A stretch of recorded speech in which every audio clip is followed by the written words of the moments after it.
the word love gets thrown around a lot. I mean, I even said it within the first few words of speaking to you, and that like you're like, I love this car, I love my coffee this way, like I love living here. And I think that, in my opinion, like actually loving somebody else, loving yourself has such a deeper meaning. So I'd love to hear your thoughts.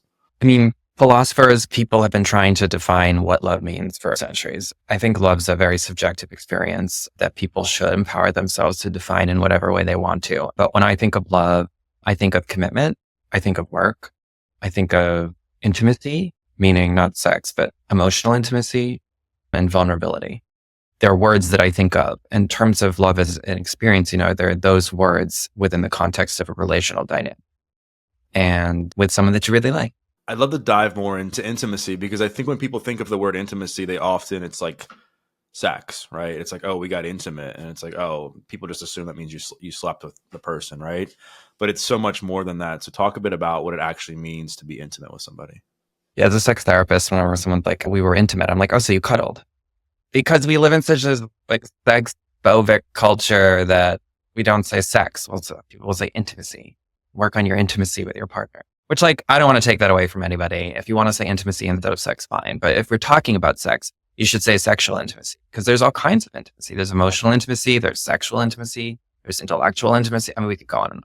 But when I talk about intimacy, I'm talking about emotional intimacy. I'm talking about relational intimacy. That means connecting with somebody else in a deeper, more emotional way. And oftentimes people think that intimacy is like vulnerability, which is disclosure. But it can be. But when I mean intimacy and vulnerability, I mean more so opening ourselves up to feeling something. So that's like when you're feeling in the moment, being present and feeling, just spontaneously laughing or spontaneously wanting to hug somebody, or really letting your guard down and sharing your internal world. That's how I think of intimacy and vulnerability. And they go hand in hand. You can't have intimacy without vulnerability. Why do you think so many people struggle to be like fully intimate with somebody else? Because they're scared.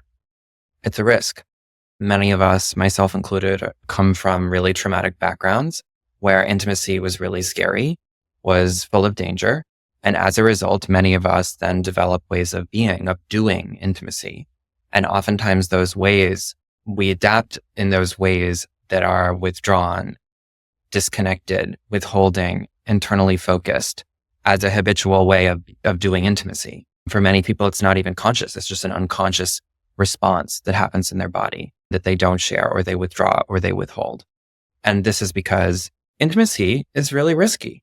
It is. You could get hurt. And as I was saying, many people have gotten really hurt. And so many people then have a variety of defense mechanisms to keep intimacy away, to keep themselves safe, unless they do some work to try to work through that and work through those defenses, which some people do. But it's really hard. It's really hard work to work through some of the adaptive responses we develop in response to trauma and change them. If I was a new client of yours and I was coming to you and I was expressing that, like, listen, like I feel scared. I feel like I can't be myself. I feel like I'm afraid to open up and share with my partner.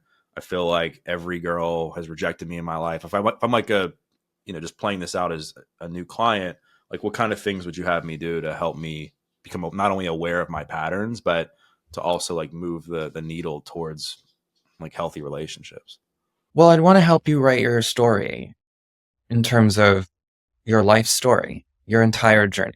Many people are just connecting to their experience in the present moment, in the here and now. Whatever gets brought up is connected to what's happening today. But oftentimes it's really informed by history. So if you're a client, obviously I wouldn't say first session, tell me your earliest memory, go, tell me about your mother. But together over a period of time, I mean, you could, but over a period of time, I would want to know what your story is. And I would want to get you to connect with your story in a deeper way. So when I say story, I mean growing up, I mean your relationship with parents, I mean any traumas, attachment stuff. I want to know about past relationships. I want to know about your sexual history, the whole thing.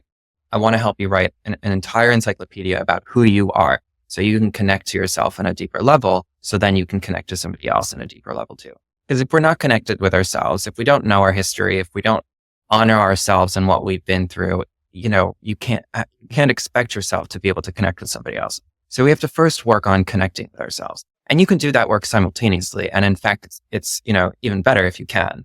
But the level of emotional intimacy we have with ourselves will directly parallel the level of emotional intimacy you can at times have with others. And so that's the work that I would do with you. Regarding attachment, I know that's kind of like a trendy thing now. Like you even see sometimes on like dating profiles, like, oh, like what's your attachment style? People will ask those questions. And I think a lot of, in my experience, it kind of gets, I don't want to say it gets overused because I think there's importance to it, but people are like leading with that, like, oh, I'm an anxious attachment. Like, what are you? And it's like, well, I don't know. I just met you. So talk a bit about, I guess, in your experience, like in your work, like why attachment is so important and like how to effectively use it in the modern dating world so that you don't wear it as your identity. Yeah, well, attachment's not a diagnosis, but people are using it as one. And it has become very trendy because it is a really important theory, attachment. It is really important information.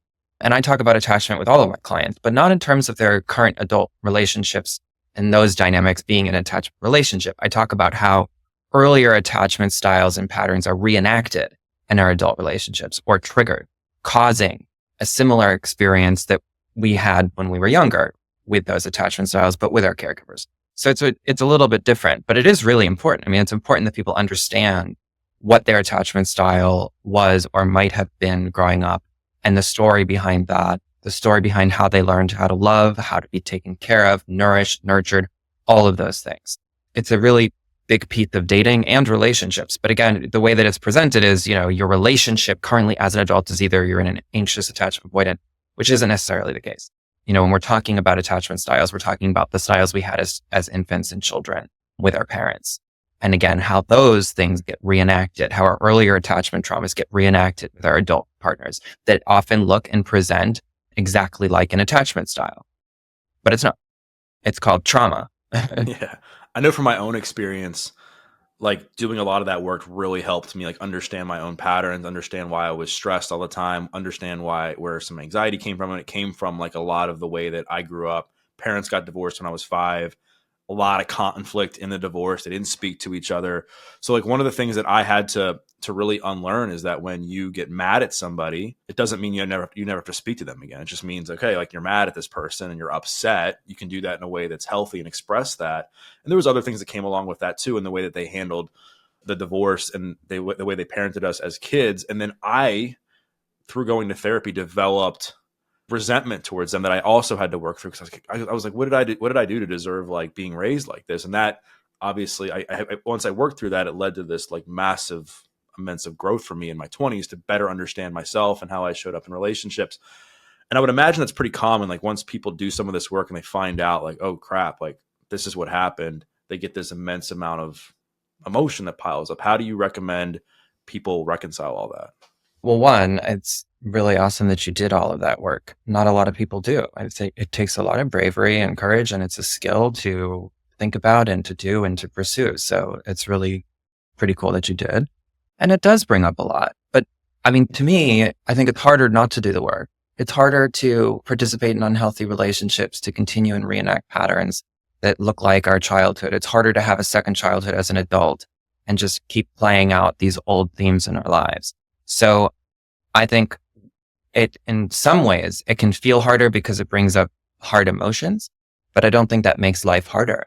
I think it makes life a lot actually easier when we can look at ourselves honestly and feel emotions vulnerably, genuinely, as opposed to unconsciously enacting them and reenacting them with other people. Do you think that this is some work? Do you think this work is what people should do before they enter a relationship? Or do you think if they're like watching or listening to this now, it's something they can manage doing while also being in a healthy relationship?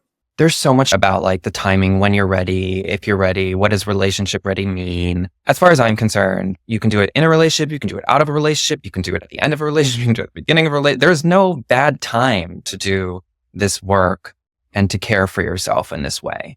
You can be in a relationship and simultaneously take care of yourself by doing this work. It doesn't matter. But I know that there's like this cultural, social value about the timing when you're ready to go dating or to love again. And I don't really subscribe to any of that. I think people should do whatever they want to do. If you want to date and be in a relationship, fine. I'm more concerned again with, putting in that work to take care of ourselves and work being really reflecting and developing a deeper connection to who we are as human beings in our life story. You mentioned there's a lot of like wording around like timing of relationships and when to get in a relationship. And we talked before we recorded about a lot of the stuff that is online regarding dating relationships. What are like some of the things that really like bug you as you're scrolling through your IG feed that is like relationship advice that you view as just blatant misconceptions? Well, things like that, things that are so black and white that discourage people from finding love or dating again or having sex at a certain time. They are just getting out of a relationship or for whatever fill in the blank reason. That any of those kind of black and white rules are just absolutely ridiculous and totally subjective opinions that have no grounding in any kind of like factual truth. The reality is people that get into relationships right after, they take a break, they get into there's no hard or fast rule to follow here. But most of the content that's based on these rules, like don't do this, you should do that, as it comes to timing for relationships or timing for sex, that's actually really shamey and judgy, because most of my clients are coming into me and most of the people I hear from on Instagram are saying, I shouldn't be doing this XYZ that I learned online. Please help. And the connection is more towards judging themselves for whatever behavior they are or are not doing than understanding themselves. But there's a lot of it. There's a lot of aspirational content about relationships. The thing that really bothers me is that, it seems as if any relational challenge lately is being framed as something that's unhealthy, or just we could say relational challenge in general is at times framed as unhealthy. When the reality is that relational challenges are normal, just like emotional challenges are normal, just like the weather, raining is normal, so anything that really puts some of these normal and common relational challenges and themes under the microscope and kind of starts pinpointing this is unhealthy, this is toxic, this is bad, they're terrible, leave them. That we kind of have to pause and really think about, okay, what's the complexity here that's been reduced? Because there's never a situation in a relationship that isn't complex. And so a lot of these listicles and social media posts are really reducing these complex issues. So for anyone listening, you have to contextualize and you have to find a deeper meaning than just, a few words in a little post. And I also think there's this movement towards finding the perfect partner.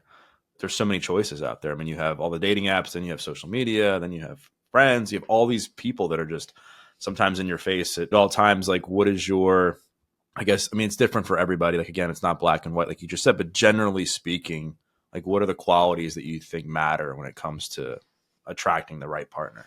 Yeah, well, we're told that there's the right partner, that the perfect partner exists for us, which is why people are on this hunt, or people even in relationships are convinced they're with the wrong partner.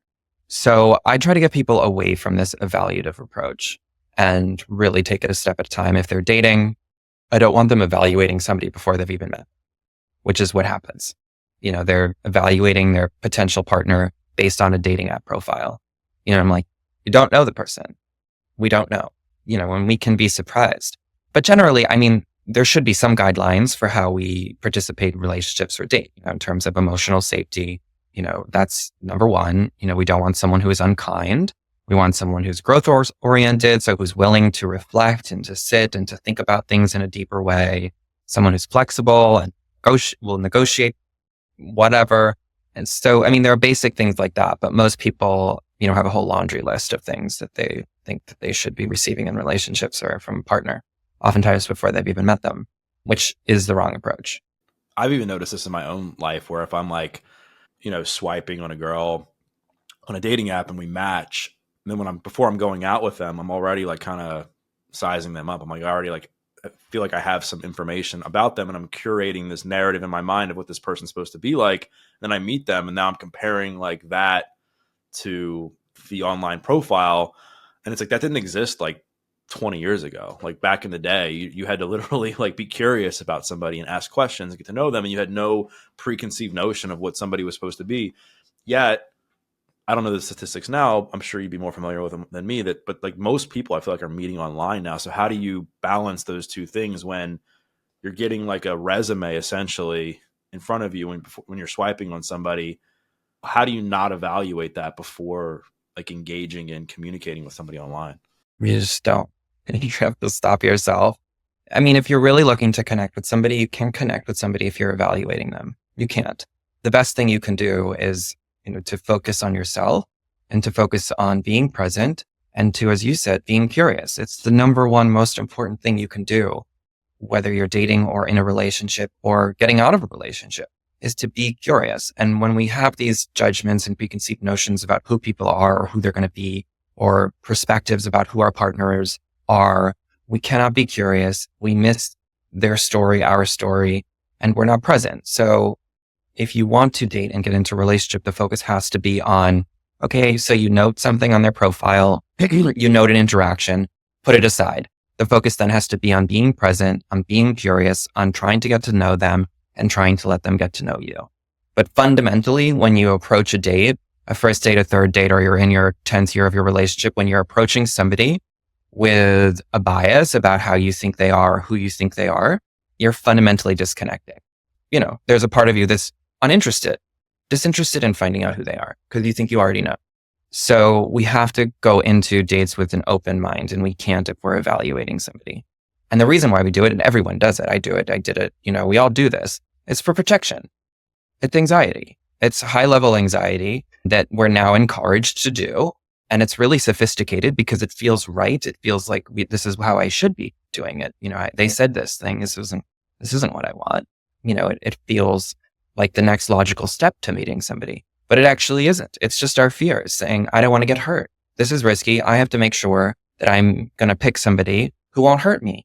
And I feel like there's a lot of people that deal with relational anxiety, especially when they've been hurt and they've gone through a lot of trauma in their life. Like, how do you help your clients navigate anxiety as it relates to dating? Well, everyone has relational anxiety. And if they say they don't, they're emotionally repressed. Everyone has relational anxiety. Everyone has sexual anxiety. It is a thing. It's part of our culture. It's part of growing up in this culture. It's part of being part of a family. So just want to normalize that. But what do I say to people who have anxiety? I mean, I just think of the person I've certainly been there, and I have my struggles with it where you're like just so afraid to like take the next step, after you've been heartbroken. I say, well, you should be anxious. Dating is risky. You could get hurt again. I mean, this idea of, it's going to be okay is ridiculous. It's not going to be okay, but we're going to be okay. We're resilient. We have the capacity to experience rupture and repair. That's a really important thing to connect to as an adult, our capacity for resilience. I do some of that and then also de-escalate some of the pressure that people put on, first, second, third, et cetera, dates. That the goal isn't to be able to figure out if they're the one. The goal is to simply, again, be curious and have coffee or dinner with somebody and just see if you can have a good time. It's really, really important that people are approaching dates not with this mentality of, are they the one? It's too much pressure. Again, you're evaluating them. You're not going to be present. The goal of going on these dates has to be really minimal, like having a good time, laughing once, learning something about the world, getting financial advice, getting inspired by a painter that you saw on their wall. I don't know. But the goal has to shift because people are putting way too much pressure on themselves in terms of what it means to date again. And so it's really important that people depressurize, that. So do you think it'd be beneficial for people to almost treat it like they're going out with a friend so that they keep it more just like free flowing and they're not like grilling somebody about their relationship history and what they're looking for so it doesn't feel so like rigid? Yeah. I mean, a friend, something a bit more casual. I mean, because if you think about it, even if you are going on a date with the goal of marriage and children and shared property, it's still, you don't know them. So your goals, while important to have, are irrelevant to this first date. The first date has to simply be about being present, engaging in a dynamic and seeing how that goes. It's an experiment. But as you're getting to know somebody, let's just say the first date, you have fun with the person, you laugh, you're doing all the things. You mentioned the importance of curiosity. Like, what are some maybe like topics to focus on with that person to get to know them, to see if there is some level of attraction that may last more than a few dates? Anything, from the superficial to the more deeper issues. I mean, people are often afraid to talk about vulnerable topics they've experienced in their life on dates. When is the right time to bring up this? When is the right time to bring up that? I think it's important to bring up everything. I mean, if this is somebody that you're looking to share your life with potentially, then, it's important then to be curious about what their life has been like and to also share what yours. On date one, you don't have to go into your childhood trauma. That's not what I'm suggesting, but you can ask about their family and where they grew up and past relationships and experience in the world and what's important to them and what TV do they like and, what's their favorite trip they went on. I mean, you can really cover everything, but I would encourage that you get deeper at times with the people that you're dating. I mean, you want to get to know them and you also want them to know you. So that means you have to do some reciprocal sharing. One of the things that gets thrown around a lot, and I've covered it on the podcast, so I don't want to say that I'm immune from it, is like the idea of red and green flags. And what I've learned as I've grown a bit, like there isn't, at least in my opinion, like there isn't like a black and white red and green flag list. I think we all have our own red flags that we look for in other people, and green flags based again, like on our history and our trauma and stuff like that. How do you view like the idea of red and green flags? Do you think it's useful to identify them? Like, what are your thoughts? I mean, people want to use they're metaphorical tools. Go for it. I mean, I don't necessarily do that because, again, I think it's really categorizing behaviors and judging people based on not a lot of information. I think there are certainly some red flags. Like if someone is really mean to you or really disrespectful or yells at you or calls you names, those are some big red flags, run. But in terms of he talked about his ex, I mean, I don't think that's a red flag. If he talked about his ex the entire date, okay, maybe that's not necessarily even a red flag, but boring and you're not interested in that. Well, no, it'd probably be a red flag if they did. But I mean, these extreme things, they're not flags. They're just, how we protect ourselves. We don't, whether it's a date or a friend or a family member, we want to participate in relationships that make us feel safe. So that just has to be the baseline. But in terms of like identifying flags, again, it's very judgy. And a lot of things a lot of meaning can be misassigned to behavior.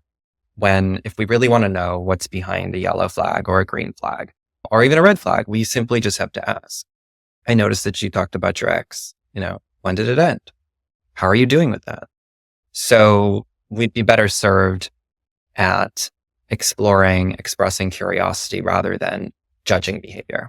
Whether that's red flag, green flag, toxic, narcissist, all of these different psych words that we've used to judge people, we're much, much better off exploring what that story means for them or what it means for us. Why is this bringing up anxiety for us? What landed us in this relationship with this person that we're calling a narcissist? What is our story and how does it contribute to the dynamic that we're in with the person that is in front of us that we're labeling with a flag or a diagnosis? Do you think terms like toxic and narcissist, et cetera, are like widely overused? Yeah, I mean, it's become really trendy. I mean, there are accounts just dedicated to identifying narcissists and to help people identify a narcissist, which, I mean, there are people that have narcissistic disorder and sure, I mean, be on the lookout, but the intensity is a little wild to me, how everyone is kind of being labeled a narcissist or toxic when it's not necessarily the case. I mean, I think one of the most toxic, quote unquote, toxic things you can do is just not speak your mind, like you talked about earlier, and that the person that like having these questions about their partner bringing up their ex or whatever, and they're not asking the question because of the fear of rejection or fear of not hearing what they want to hear, is ultimately like going to end up destroying the relationship long term because they're going to suppress all their emotions, I would imagine, and that's going to end up coming out in the long run. Versus you get curious, you ask a question, like you said, and then maybe that leads to an immense amount of growth. So like, I guess talk a bit about why having these hard conversations is actually really healthy for a relationship.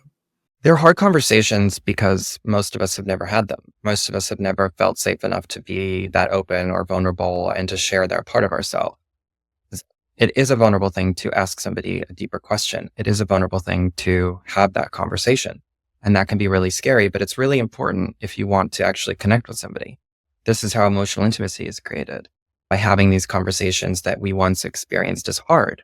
And you'll notice that if you have them and you have them enough, they're not uncomfortable or hard.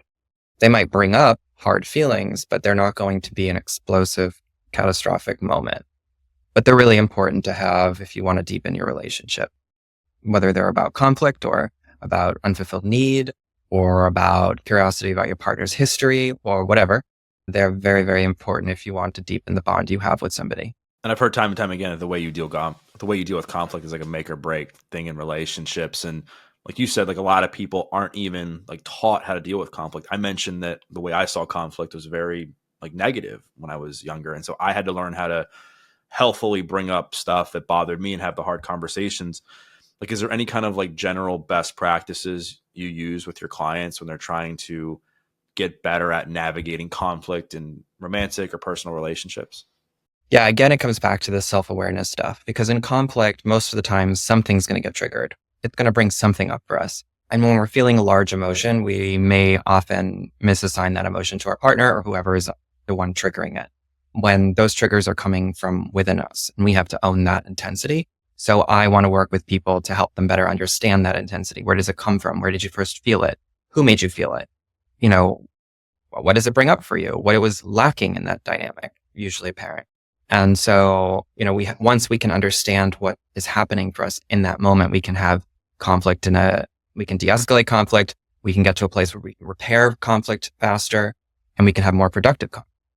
But you do have to understand what's being triggered for you in that conflict, because most people just want to blame their partner for saying something or doing something or not doing whatever, as opposed to looking what that means for them, looking at the story, which is looking at the story that is pointing to.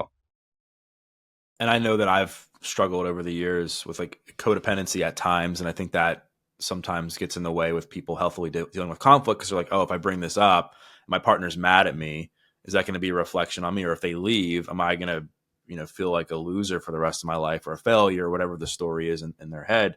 And I think as a result of that, people end up losing themselves in a relationship because they're just working so hard to meet the needs and the version of themselves they think their partner wants. What is your advice for somebody to enter into a relationship and not lose themselves? Well, just something you were saying about the mad part, one of the hardest things of our relationships is to experience disappointment, anger, frustration with a partner, and also still love them at the same time and trust that we can feel safe and be with them. So it is a really important piece of our adult relationships, to really be able to experience disappointment, to experience anger towards someone, or have them be disappointed and angry at us and still feel okay and still receive love and still give love. It's a really important piece that's really, really hard. It's hard for me. Whenever my partner disappoints me, I'm like, what? It's really hard to tolerate and to connect with the positive stuff. So it's an important piece. Like how does somebody not lose themselves? I heard you say something. I think it was like a lot of people say, I want to be on the same page in the same boat as my partner. And you were like, you don't want that because that means you're losing yourself. And I think a lot of people end up morphing into this version of themselves that they think their partner wants. But at the end of the day, they end up completely losing who they truly are. I think it's, losing ourselves is pretty normal, especially we want to some extent lose ourselves. And there might be periods of time in a relationship where we might lose and gain parts of ourselves. But the boat analogy was David Snarch's book. He says that the ideal couple, the differentiated couple, are in two separate boats, getting closer together and more distinct. And that's really what we want to do. But for some people, it can feel really unsafe to be in their own boat, and they want to be in the same boat. But once you're in the same boat, there's no one to connect with, really. So without that kind of separateness, a relationship, you kind of fuse with your partner. And in that space, you do lose yourself. So it's important to be independent and dependent and interdependent. Some people take this to extreme and, think that they have to be independent, disconnect, and have their own life and blah, blah, blah. Have your own life, but you can remain connected as an individual. And that's the real challenge. And it does require pushing through some of those. I don't want to say this because it's going to make my partner angry. And when we talk about intimacy, that's really what intimacy is. And when we talk about healthy communication, that's what it is. People often think it's about validation and being affirmed, but it's not. It's about being able to have those hard conversations and still remain intact to the positive things that you enjoy about your partner and also your own self-definition. That sometimes intimacy doesn't feel so great. Sometimes communication doesn't feel so great. But if we're going to stay true to ourselves, which is really necessary for a relationship to sustain itself, we have to verbalize ourselves. We have to have these conversations. We have to learn how to tolerate that our partner is going to be angry with us. And, so let them be angry. We have to tolerate, I'm going to be angry with them. And I can tolerate being angry with them and still, I know I love them, but they piss me off. We really have to develop these capacities. Otherwise, we're just demanding that our partners parent us. And that's not what we want. You'll hear a lot of people say it should be easy in the beginning. It should just be natural and there shouldn't be conflict. I think that's obviously very nuanced. Like, what are your thoughts on the honeymoon phase and what should it actually look like? Being in a new relationship has me questioning all of that. I'm not really sure. I think at the beginning of the relationship, major conflict should be absent. You should be able to get along for the most part. And actually at any stage of relationship. But I do think there should be a period of time where, you're getting along and things feel really nice and there's an absence of major conflict. And that's just because you don't know the person. That's basically what the honeymoon phase is you're getting to know the person. You don't know all of the things in which they're going to drive you crazy, And so you're in this place where you've idealized them because you're not connected to the things that piss you off yet. And then once that phase ends and emotional intimacy deepens, that honeymoon phase usually goes away. And this is where I think the real start to relationships are, because you're actually getting to know somebody, intimacy is deepening, and you're really getting closer. And so that's often when things come up, when conflict starts, when you start integrating and attaching to somebody in a way where you really begin to know them and let them know you. This is a place where the relationship really begins and where you can really do some work. So it's nothing to fear. If you're like me and are constantly on the go juggling work, social outings, and all the other chaos life throws your way, I have found an absolute game changer that gives me some time back. Jimmy's Famous Meals is a local meal prep company that provides fully cooked, chef prepared meals and can deliver them right to your doorstep. I am currently about to eat the Greek lemon chicken, which is one of my favorites. I get this every week, and I absolutely love Jimmy's Famous Meals. They are so good and delicious. Picture this: no more stressing over what to cook after a long day, and always having a wholesome, delicious meal waiting for you in your fridge. Their meals are prepped, cooked, and ready to heat and eat in minutes. So say goodbye to the hassle of grocery shopping and meal planning. With Jimmy's Famous Meals, convenience is served straight to your doorstep. So if you're looking to get your time back and make healthy eating easy, head to jimmysfamousmeals.com. And when you use the promo code Doug25 at checkout, you'll get 25% off your order. Cheers to healthy eating. And then when conflict does arise, I mean, you've talked a bit about like not coming across judgy when you're like judging somebody for how they appear with regarding red and green flags and stuff like that. If something comes up, naturally sometimes if we don't have the proper coping mechanisms, we just attack the person, we point the finger. How can somebody bring something up that's bothering them about their partner in a way that's inviting for growth? And it's really hard.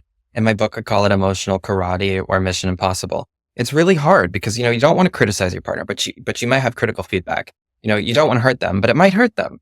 So it's really, really hard. The best thing that, you can focus on doing is really saying whatever you need to say with love. So, making sure that when you're going to communicate something, it's not from a place of anger. So that means calming yourself down, getting grounded in one way or another before you have these hard conversations. But it's really hard. I mean, you kind of figure it out as you go along. I mean, people say use I statements and blah, blah, blah. Of course, use I statements, don't yell, all of this stuff. But it's hard. And I think this is something that a couple works out together over time or not. But, you really want to approach people with kindness. It's really important. And one of the other things you'll often hear when it comes to conflict is my partner wasn't meeting my needs. And I think there's been this idea, hopefully that the tides are turning a little bit, that your partner should meet every need you have emotionally, physically, mentally. Your partner should somehow fulfill that. Like, what are your thoughts on what it really means for someone to meet your needs? Well, this, I think, is the ultimate question. And because it's become so central in our discussion of relationships, need fulfillment, this is something I think every person goes on a journey to figure out an answer for themselves. What does this mean? What does it mean that my partner is not fulfilling this need? And so my hope is that in an attempt to answer that question, that we really explore it in a much deeper way rather than they didn't validate me, they suck, I should get out of this relationship. That we really have to look at where these needs come from. Many of our needs in relationships arise out of our earlier traumas and what wasn't given, at times when we really needed it to be given. So then when we're not getting that as an adult, it can easily trigger intensity and large emotions that are really rooted in our childhood experience when we didn't receive what we aren't getting in the present, or what we didn't receive in the past, what we aren't getting in the present. So that's why adult relationships are such a huge opportunity for growth, because we can really examine what comes up for us here and take a look at ourselves and our partner in our relationship and say, okay, I'm not getting this need met.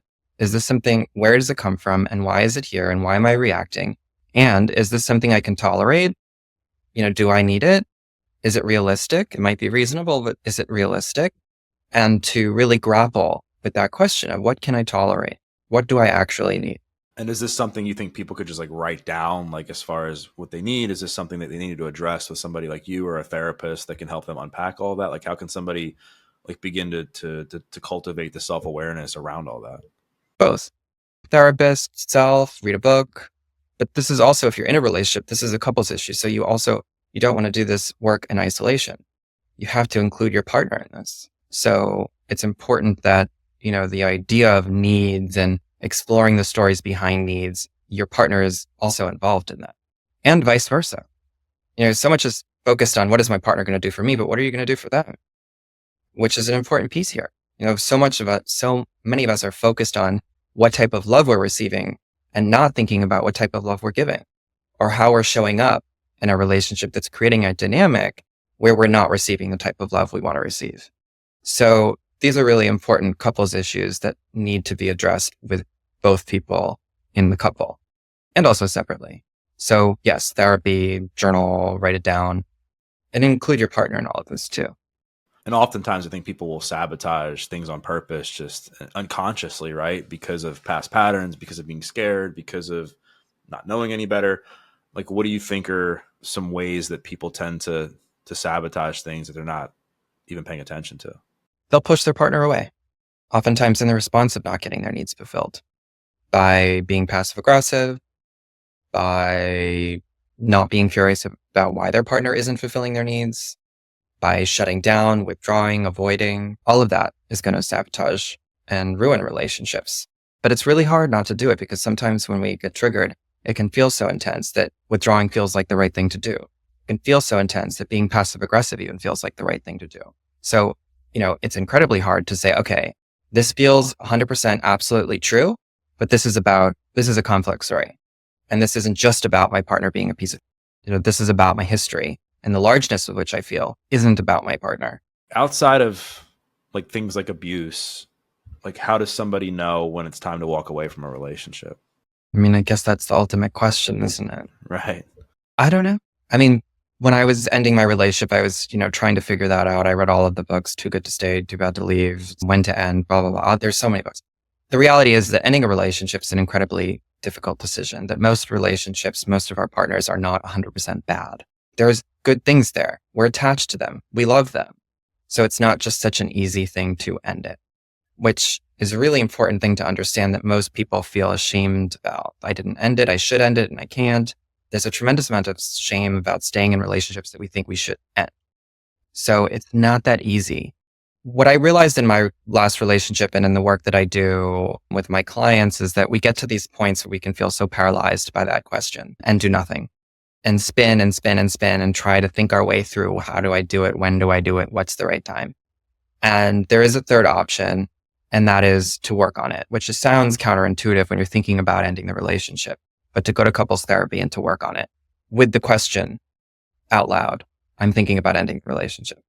Because talking about it with your friends, obsessing about it with yourself and your internal world, it doesn't get you anywhere. So oftentimes we do have to kind of recommit to try to work on it to see what happens till we can get to the point where we say, I'm going to end it. And people are often like, well, I'm not going to go to therapy and pay for therapy because I want to end the relationship. Like, why would I do that?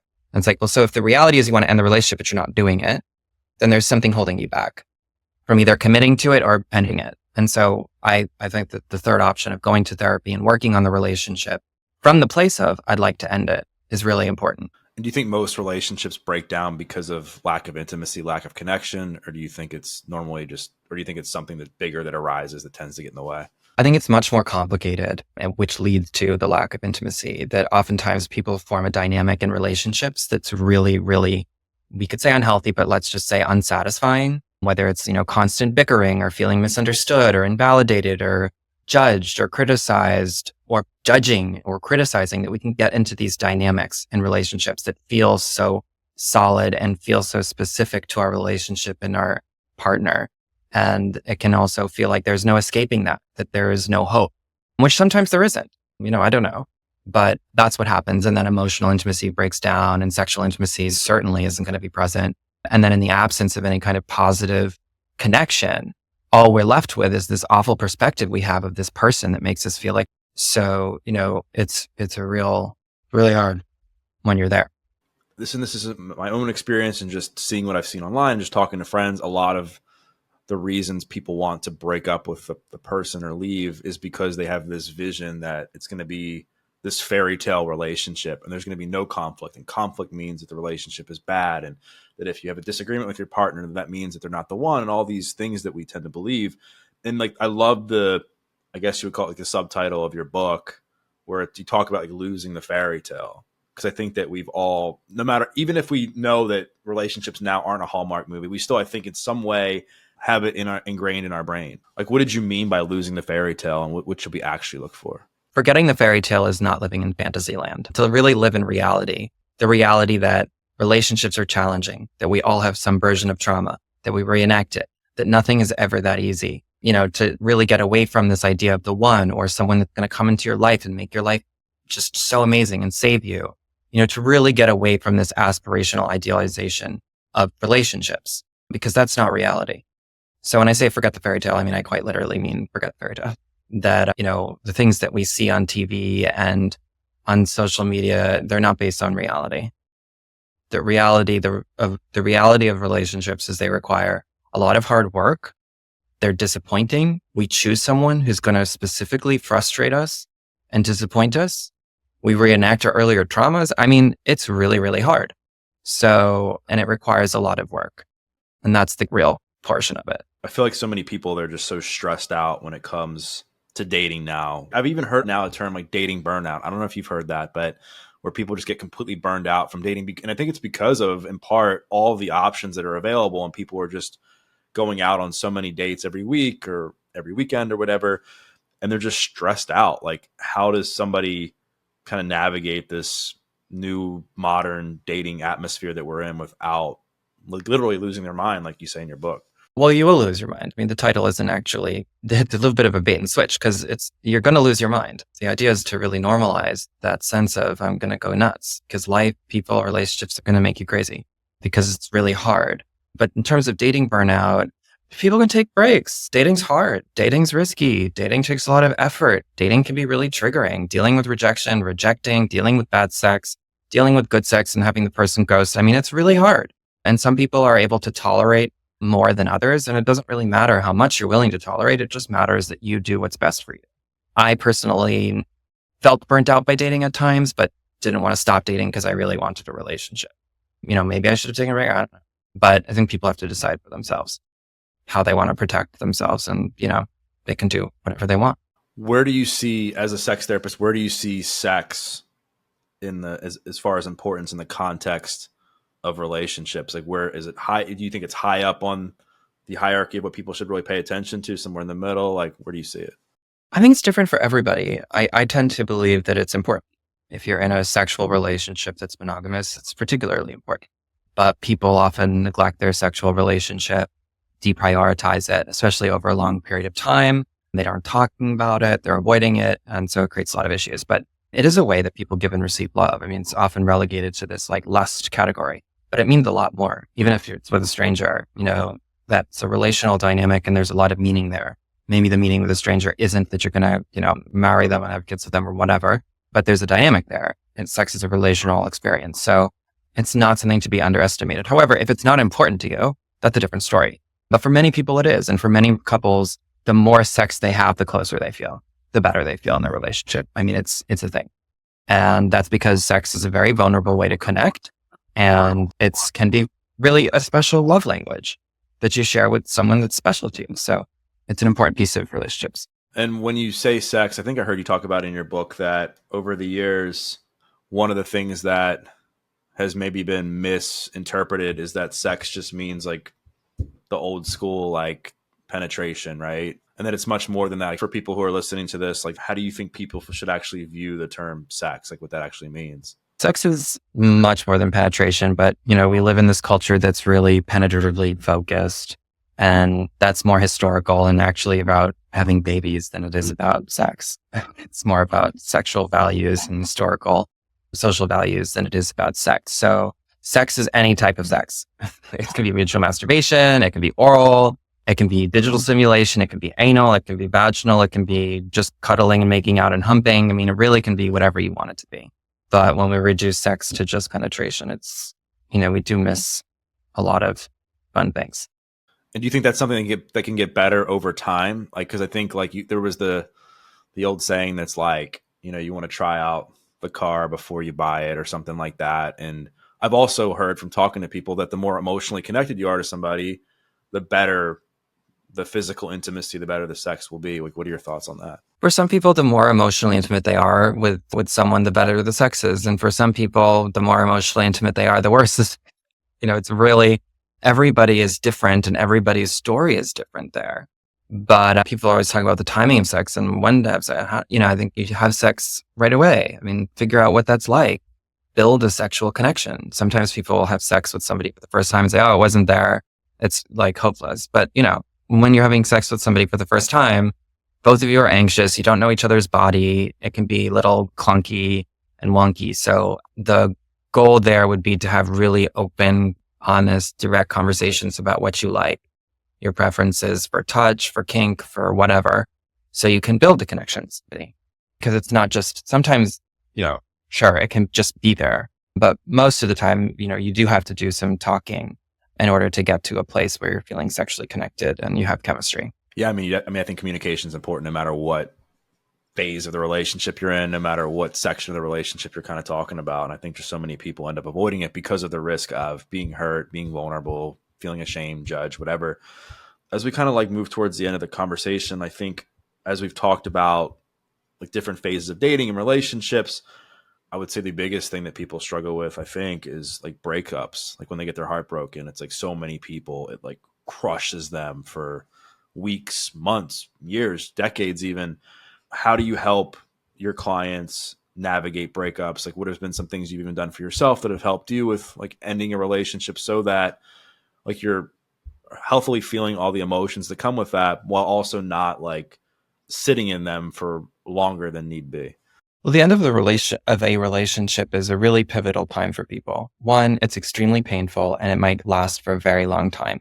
And it's important that people accept however long their grief is going to take. For some people, it's, 3 months. Other times it's 3 years. You have to meet yourself where you are. So there's no judging allowed, no judging of grief or feelings or how intense or whatever, like literally not allowed. And when you're going through a breakup, ending a relationship is kind of like ending a life. You have to restart. You have to start all over. And that can be really scary. So you have to be kind to yourself. You have to be patient and you have to work through the grief and resisting grief, which is what I hear and see so often is that people are like, how much longer? Or they'll focus on their ex and spiral about some conflict or he's doing this or he's moved on or whatever, rather than actually taking a good old honest look at ourselves. And so when I say the end of a relationship is pivotal, it's because it's a space and time where you reconnect with yourself and you rebuild a life. And it's during that rebuilding that you can learn a great deal about who you are. So it's really important to reflect and to do some work as to what happened in the relationship, what your role was, what you can learn from it. Because the idea of ending a relationship is you're ending it because you want a better relationship. You can't get to that point of having a better relationship with somebody if you don't work through what happened in your last relationship. So it's not to say that this first week after you end a relationship, you have to do this, you have to jump into it. You can let yourself grieve. You can let yourself be angry at your ex, whatever. But at some point, you do have to pause and you have to do some reflecting and to figure out all of the different questions about what role you play, what role they played, where your role came from and why it was there, and what you want to bring into your next relationship. And also who you want to become. Because, you have a whole new life ahead of you. And you have to relearn how to do life again on your own. And so that's also going to bring up a lot of stuff. It might bring up old abandonments. It might bring up old traumas. So it's a time of huge transformation that unfortunately gets really ignored. That people often say it's a failure, it's bad, just, go on a retreat and hopefully you'll move on. But the reality is that relational endings are extremely important. They're just as important as a relational beginning, but they just don't get attention. But they're a huge place for growth and a huge opportunity to change our lives for the better. So if you're there, it sucks and it's incredibly painful and it's like an open heart surgery, but it's also marks the beginning of a new life that you have the ability to create, new relationships that you have the ability to create and to choose. So it's also a time of excitement, which is very, very scary. You talked about like not judging yourself or, obviously not judging other people for how they're going through things. Is there anything though you tell your clients or even if friends come to you that are like, and you're like, don't do that? Like when they're going through a breakup that you just know deep down is going to make things worse in the long run? Is there anything that you just advise people to not do after they've gone through a breakup? No, because people are going to do what they're going to do. And the last thing I want to do is add more to their pile of, oh, I'm doing something bad, I'm doing something wrong. If you're checking your ex's Instagram, like, I mean, don't do it all day. I mean, but sometimes we can't. But sometimes it's helpful to mute or whatever. But I don't want to say, these are bad things to do, because the reality is most people do these bad things that we're saying are bad or unhelpful. So I think it's important to understand and to recognize that they can be unhelpful, and to eventually say, okay, I'm going to stop doing whatever this is that's been unhelpful for me. But I'm not going to say that, don't ever look at their Instagram. Don't look at old photos. Don't this, don't that. The one thing I would say is I wouldn't try to engage with your ex about old conflict. There's no need to revisit old conflict. There's no need to revisit. I'm not saying don't talk to them. That's a different story. But in terms of the things not to do after an ending, don't revisit old conflict with your ex. Just don't do that. Do it with your therapist. Do it with your journal. Do it with your friends. Assuming there wasn't things like abuse or even infidelity involved in the relationship, do you think it's better in the long term as far as not adding additional trauma to try to end things amicably with the other person? Yeah, of course. I mean, it'd be great. It sounds great, to really end a relationship with compassion, empathy, and honor what was had. It's incredibly hard. Sometimes people end a relationship out of anger because it's much easier than to just be sad, to, respect and honor the relationship and the role that it played for you. So I do think it's important to get to that place eventually. But, if you can end it in a friendly, kind space, that's great. What's something you're working on personally for yourself for the rest of the year? I'm in a new relationship, so I'm working on that. Ooh. I'm working on, what it brings up for me, how to not make the same mistakes I made in my last relationship. So that's kind of my main concern. That's awesome, man. Well, congrats on that. And hopefully you continue to grow. And it's awesome, like I said, to chat with you and your book. I really enjoyed. I love the no BS advice you share in there, and kind of losing this fairy tale narrative that you often see online. So I think people are going to want to, after hearing this, they're going to want to read your book. They're going to want to follow you online. Where's the best place to connect with you? Well, thank you for saying all that. You can find me on Instagram at YourDiagNonsense. Todd, thank you again for coming on the podcast. Like I said, my audience is going to really enjoy this episode, and I appreciate your time. Thank you for having me. It was good to be here. Thank you so much for watching. If you like this video, I really think you're going to like this video as well. I'll see you there.